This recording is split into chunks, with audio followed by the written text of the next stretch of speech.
Are you looking for to fix Digimon Up app not working? Then you're on the right video. Today I'll be showing you the step-by-step process on how you can easily fix this issue. So the very first thing you want to do is head over to Safari.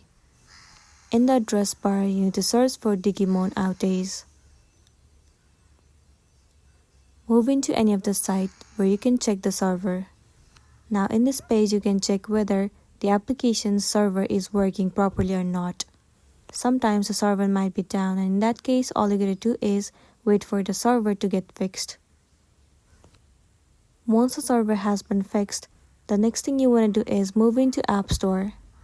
In the address bar you need to search for Digimon Up. Simply head over to this app. If you find the option of update, then click on update. Most of the time updating the application has also fixed the issue. Once done, now move into the settings of your device. Head over to General. Move into iPhone storage. In this page, head over to the application Digimon Up. Click on Offload App and once again tap on Offload App. It will clear the cache and the storage of the application. It will also remove all of the unwanted bugs and make your application run smoothly. This should also fix the issue that you have been facing.